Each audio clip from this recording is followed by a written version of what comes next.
Assalamualaikum warahmatullahi wabarakatuh. Pada tutorial kali ini kita akan membahas tentang percabangan. Yang pertama, konsep percabangan di dalam algoritma dan juga pemrograman. Ada beberapa topik atau sub bahasan tentang percabangan satu kondisi, dua kondisi, dan juga lebih dari dua kondisi. Yang pertama dari percabangan atau definisi dari percabangan merupakan kondisi di mana instruksi tidak dijalankan secara sekuensial, tetapi berdasarkan pada kondisi yang akan dieksekusi. Jadi inti dari percabangan di sini adalah pemilihan statement yang akan dieksekusi, di mana pilihan tersebut didasarkan atas kondisi-kondisi yang akan diambil. Contohnya ketika ada satu kondisi, maka otomatis eksekusi yang dilakukan di percabangan tersebut hanya ada satu opsi. Begitu juga jika dua kondisi berarti akan ada dua opsi dan seterusnya. Fungsi di sini dari percabangan untuk mengambil keputusan, decision making untuk jalan atau pemilihan bagian program yang akan dikerjakan sesuai dengan kondisi atau syarat yang sudah diberikan. Kemudian ada 6 bentuk percabangan yang bisa digunakan dalam C++. Ada if atau satu kondisi, if else dua kondisi, if else if itu lebih dari dua kondisi, nanti juga bisa menggunakan switch case atau dengan operator ternary dan juga nested atau percabangan yang bersarang. Kemudian untuk percabangan if di sini di materi kali ini kita akan bahas untuk sampai di lebih dari dua kondisi atau kita bahas 3 subbab dari percabangan if. Yang pertama kondisi percabangan if dengan satu kondisi. Contoh di sini sebuah flowchart, ada kondisi, kemudian jika benar eksekusi perintah, jika salah dia juga akan tetap mengeksekusi perintah yang sama. Contohnya di sini dalam langsung di source code-nya penentuan dari bilangan positif. Ketika diinputkan bilangan positif 6, maka akan muncul sebuah output bilangan tersebut adalah bilangan yang positif.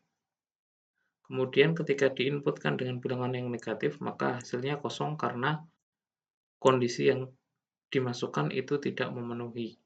Jadi karena hanya satu kondisi percabangan yang dilakukan, maka tidak muncul tulisan atau notifikasi apapun ketika kondisinya belum didefinisikan di dalam source code. Kemudian kita masuk ke dua kondisi.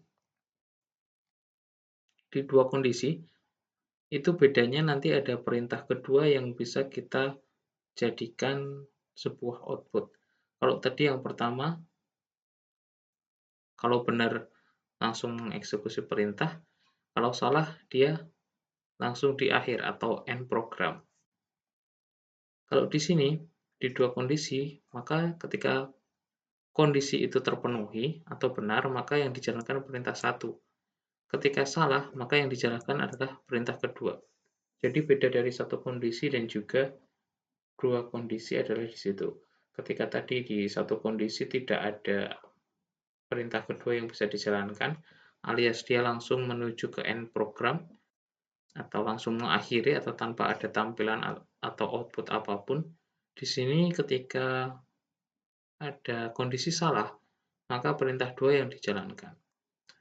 Strukturnya if kondisi, kemudian jika terpenuhi, ini ya, perintah satu, kemudian else. Jadi ketika satu kondisi hanya menggunakan if. If, kemudian statementnya yang dapat dieksekusi atau memenuhi kondisi tersebut.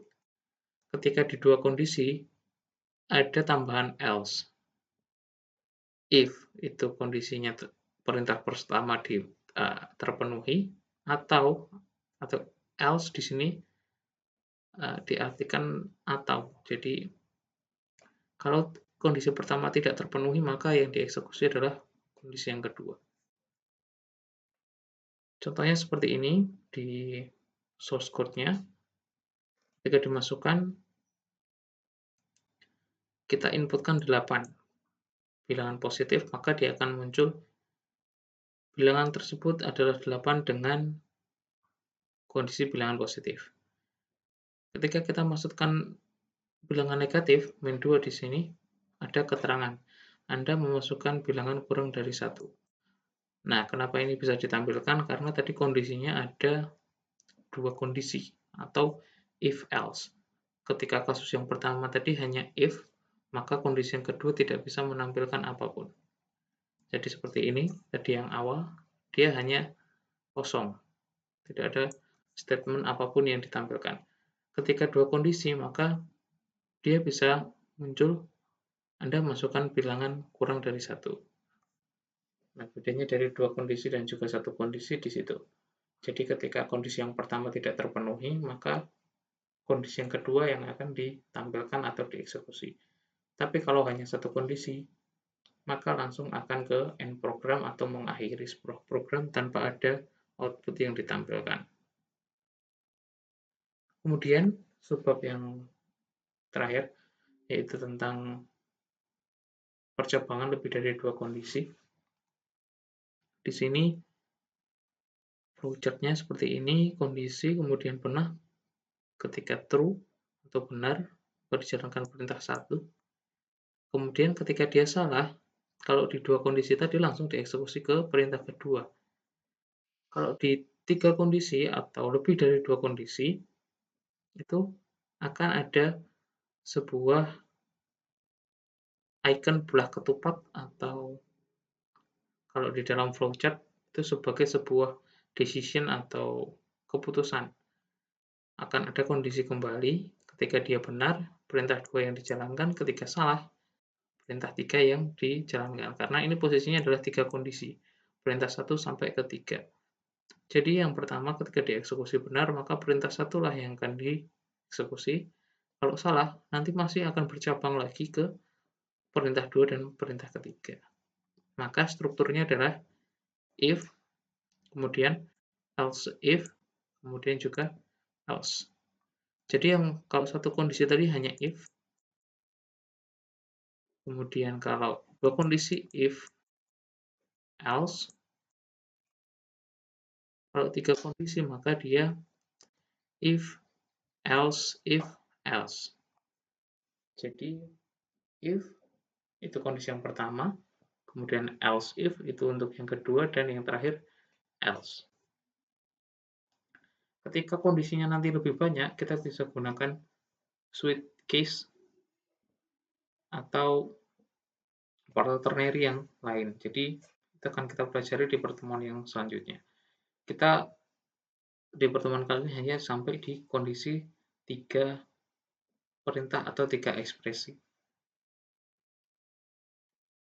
Kemudian percabangan dari 3 kondisi ini, contohnya seperti di source code, saya eksekusi 3 kali. Yang pertama, di sini kita masukkan dengan angka 3. Angka 3 adalah bilangan positif. Kemudian kita maksudkan dengan inputan min 1, maka dia adalah bilangan negatif.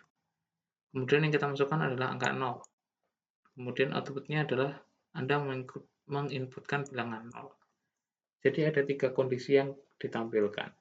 Ketika dia positif, akan ada output yang menyatakan bahwa itu bilangan positif. Kemudian yang negatif, maka akan ada juga output yang menyatakan atau statement tentang bilangan negatif. Kemudian ketika itu bernilai 0, maka inputannya juga akan bernilai 0. Nah, di source code di sini ada 3 kondisi tadi. If bilangan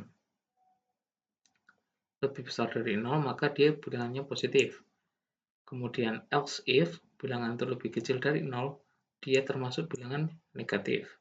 Kemudian else, Anda menginputkan bilangan 0. Jadi ketika kondisi pertama, dia lebih besar dari 0, maka dia bilangan positif. Atau dia lebih kecil dari 0, maka dia akan didefinisikan sebagai bilangan yang negatif. Atau tidak keduanya. Itu berarti else. Itu adalah opsi terakhir. Else, Anda menginputkan bilangan 0. Jadi ada 3 kondisi yang perlu dipenuhi. Jadi ketika kondisi pertama tadi benar, maka perintah pertama yang akan dieksekusi. Tapi ketika itu salah, akan ada sebuah icon bola ketupat atau sebuah decision dalam sebuah flowchart. Kemudian akan dicari lagi apakah dia true ataupun false. Ketika true berarti perintah yang kedua, ketika false perintah yang ketiga yang dijalankan. Jadi kondisinya ini adalah perintah yang pertama, bilangan positif, ketika syaratnya bilangan lebih besar dari 0. Kemudian, bilangan lebih kecil dari 0 adalah perintah yang kedua. Dan yang terakhir atau else-nya adalah statement yang ketiga. Jadi akan ada, ketika diinputkan positif, ya dia akan mendapatkan output positif, negatif akan mendapatkan negatif, dan ketika diinputkan angka 0, maka dia akan mendapatkan sebuah output tulisan Anda menginputkan bilangan 0. Oke, itu tentang percabangan di pertemuan minggu keempat ini. Kemudian di minggu depan kita akan mempelajari lebih lanjut tentang percabangan tahap yang kedua. Kita akan menggunakan switch case, di mana ketika percabangan itu lebih dari atau bersarang dengan nested case, ketika itu lebih banyak kondisi yang digunakan. Oke, secukupkan untuk tutorial kali ini. Saya akhiri. Wassalamualaikum warahmatullahi wabarakatuh.